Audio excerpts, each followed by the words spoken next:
Bismillahirrahmanirrahim. Assalamualaikum pemirsa, kita akan melanjutkan acara konsultasi syariah bersama Ustadz Aminur Bait.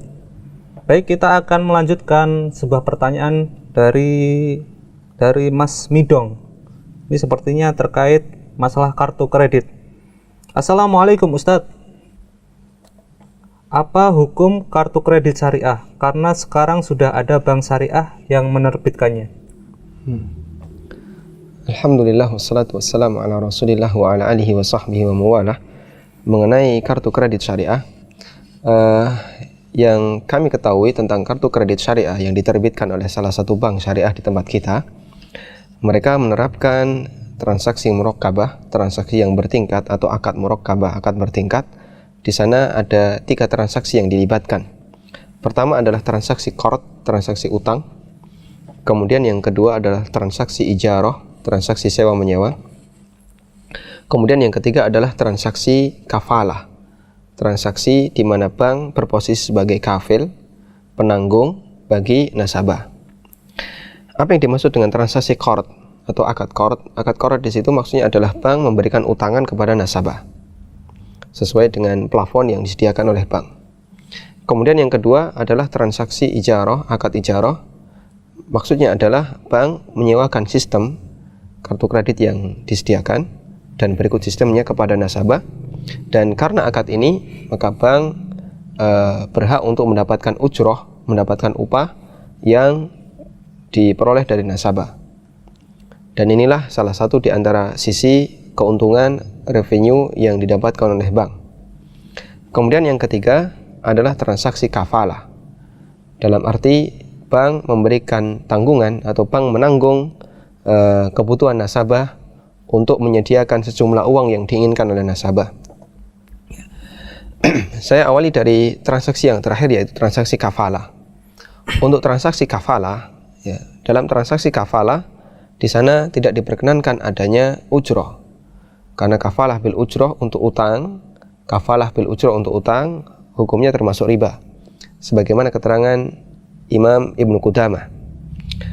Kita bisa fahami kafalah bil ujroh, kafalah dengan ujroh untuk transaksi utang. Kenapa disebut oleh Ibnu Qudamah sebagai riba? Karena model transaksi kafalah untuk utang adalah gambarannya ketika ada si A yang ngutang kepada si B, misalnya senilai 1 juta. Kemudian B minta tolong carikan orang lain yang menjadi penanggung, penjamin bagi utangmu. Kemudian si A mengambil si C untuk menjadi penjamin. C namanya kafil. Kemudian transaksi antara A dan C adalah transaksi kafalah. Kemudian C ini mempersyaratkan, saya mau menanggung utangmu dengan satu syarat, kamu harus membayar ke saya 100.000. Jadi utangnya 1 juta dari A ke B, kemudian C mendapatkan upah berupa kafalah sejumlah 100.000. Yang terjadi ketika A ini pergi dalam kurun waktu yang disepakati, misalnya 1 juta untuk selama 1 tahun. Kemudian A ini pergi, di situ ada 2 kemungkinan. Kemungkinan yang pertama, A ini balik sebelum jatuh tempo. A balik dan mengembalikan uang itu kepada si B sebelum jatuh tempo, 1 juta. Kita bisa pastikan uang 100.000 yang didapatkan oleh C adalah keuntungan untuk C. Kemudian kemungkinan yang kedua, A ini lari sehingga sampai batas waktu jatuh tempo A tidak balik-balik. Maka konsekuensinya bagi kafil si C, dia yang akan dituntut oleh B. Mana kembalikan uang 1 juta yang diutang oleh A, karena dia sebagai kafil, penjamin. Nah, di posisi ini si C dia akan berusaha untuk mencari A dan mendatangkan A. Jika C tidak mampu untuk mendatangkan A, maka C akan dituntut oleh B untuk mengembalikan uang 1 juta. Nah, ketika C menyerahkan uang 1 juta kepada si B, yang terjadi adalah si A, utang si A nantinya berpindah dari B ke C, karena si C telah melunasi utangnya A kepada B. Ketika A telah menyerah atau ketika A ini utangnya pindah ke si C, maka jadinya uang 100.000 tadi adalah manfaat tambahan dari utang yang didapatkan oleh si A kepada si C. Nah, ketika A mengangsur ke si C, dia membayar 1 juta dan plus 100.000 yang tadi dibayarkan di depan sebagai uang kafalah. Karena itulah kafalah, kata Ibnu Qudamah, termasuk diantara atau kafarah bil ujroh, kafalah yang di situ ada upah untuk transaksi utang piutang, kata Ibnu Qudamah hukumnya dilarang karena di sini ada unsur riba, dan sebenarnya dia juga ada unsur gharar karena tidak jelas ketika A ini antara sanggup melunasi sebelum waktu tempo atau dia melunasi setelah jatuh tempo. Dan setahu saya untuk kartu kredit yang dikeluarkan oleh bank syariah di tempat kita, kafalahnya ya, untuk akad kafalahnya dia gratis. Artinya bank tidak menerapkan adanya ujroh, upah untuk kafalah yang dia berikan sebagai layanan bagi nasabah. Kemudian yang menjadi masalah berikutnya adalah di sini ada pertemuan antara, ada gabungan antara akad qard utang dengan akad ijarah. Akad utang dengan akad ijarah, di mana akad ijarah ini menjadi konsekuensi dari adanya utang yang diberikan oleh bank. Ya. Karena tidak mungkin ketika utang itu diberikan oleh bank, kemudian nasabah tidak melibatkan pada akad ijarah. Artinya akad ijarah menjadi syarat adanya utang. Dan ini menjadi salah satu transaksi yang bermasalah, karena Rasulullah SAW melarang menggabungkan antara akad utang dengan akad jual beli. Sebagaimana disebutkan dalam hadis dari Abdullah bin Amr bin As, naha Rasulullah SAW an bai'in wa salaf. Rasulullah SAW melarang menggabungkan bai', jual beli, dan utang. Kenapa jual beli dilarang untuk digabungkan dengan utang? Karena dalam Islam kaidah baku yang diajarkan Nabi SAW, seorang yang memberikan utang 100% sama sekali dia tidak diperkenankan untuk mengambil keuntungan dari utang yang dia berikan. Sehingga ketika ada nilai keuntungan yang dia dapatkan dari utang yang diberikan, maka keuntungan ini statusnya riba. Keuntungan ini statusnya riba. Nah, ketika dia tidak memiliki peluang untuk mendapatkan keuntungan dari utang, bisa jadi dengan adanya transaksi jual beli yang digabungkan dengan utang, maka pemberi utang mendapatkan keuntungan dari transaksi jual beli yang dia berikan, yang dia lakukan dengan yang menghutang, orang yang berutang. Dari sinilah kenapa Nabi Sallallahu Alaihi Wasallam melarang, karena gabungan dari transaksi antara utang dan jual beli memberikan peluang adanya riba yang diambilkan dari nilai keuntungan jual beli. Sehingga Rasulullah SAW melarang menggabungkan dua transaksi ini. Dan karena itu pula para ulama mengkiaskan untuk semua transaksi muawadhat. Transaksi muawadhat itu transaksi komersial yang di situ ada untung ruginya, maka tidak diperkenankan untuk digabungkan dengan utang. Kenapa? Karena semua transaksi yang di situ ada untung ruginya, jika digabungkan dengan utang, berarti di situ masih ada peluang adanya keuntungan dari transaksi utang. Termasuk diantaranya adalah ijarah, karena ijarah termasuk bentuk transaksi muawadhat, transaksi komersil.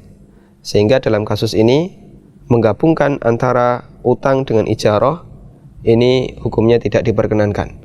Sekalipun misalnya bank syariah ini telah memberikan komitmen dia tidak akan menarik penalti ketika ada keterlambatan dari nasabah.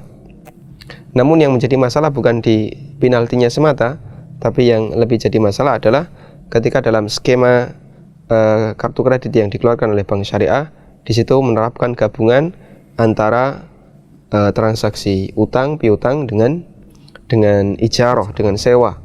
Sementara ijarah di situ bank berhak mendapatkan ujroh. Berarti ujroh inilah keuntungan dari yang diperoleh oleh bank untuk menutupi kebutuhan utang yang dia berikan kepada nasabah.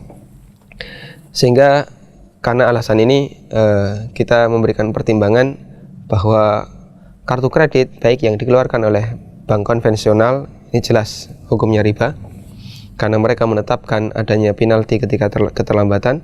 Demikian pula kartu kredit yang dikeluarkan oleh bank syariah, kita tidak merekomendasikan karena masih ada unsur yang belum bisa dibersihkan, ya, belum bisa dibersihkan dari posisi riba, dari unsur riba, sehingga kita rekomendasikan agar tidak menggunakan kartu kredit. Dan kita nasihatkan kepada kaum muslimin agar mempertimbangkan dalam menggunakan kartu kredit, karena dalam Islam utang itu betul sesuatu yang halal, namun Nabi sallallahu alaihi wasallam berusaha untuk memotivasi para sahabat agar tidak berutang. Sampai seperti yang kita tahu dalam hadis, Nabi sallallahu alaihi wasallam tidak mau mensolati jenazah yang jenazah ini mati meninggalkan utang. Menunjukkan bagaimana bahayanya utang bagi kaum muslimin yang sampai mati dia tidak bisa melunasinya. Karena itu pertimbangkan antara kebutuhan dengan keinginan. Ketika keinginan yang kita harapkan itu belum mampu kita capai dengan kondisi keuangan yang kita miliki, maka sebaiknya jangan terlalu dituruti sampai nekat harus utang, sampai nekat harus membuka kartu kredit, yang itu memberikan peluang bagi manusia untuk semakin konsumtif, ya, belanja apapun yang dia inginkan, apa yang dia harapkan, beli dan seterusnya, sehingga yang seharusnya dia menjadi manusia yang lebih bebas lahir batin karena tidak punya utang, justru dia ikat dirinya dengan banyak berutang untuk memenuhi keinginannya. Wallahu a'lam. Jazakumullah khairan Ustaz atas jawabannya. Demikian pemirsa pemaparan dari Ustadz Ami Nurbait tentang hukum kredit di bank syariah. Semoga bermanfaat. Anda juga bisa melayangkan pertanyaan melalui email kami di tanya@konsultasisyariah.com. Kami ulangi di tanya@konsultasisyariah.com. Semoga bermanfaat. Wassalamualaikum warahmatullahi wabarakatuh. Waalaikumsalam warahmatullahi wabarakatuh.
ولتكن منكم أمة يدعون إلى الخير ويأمرون بالمعروف وينهون عن المنكر وأولئك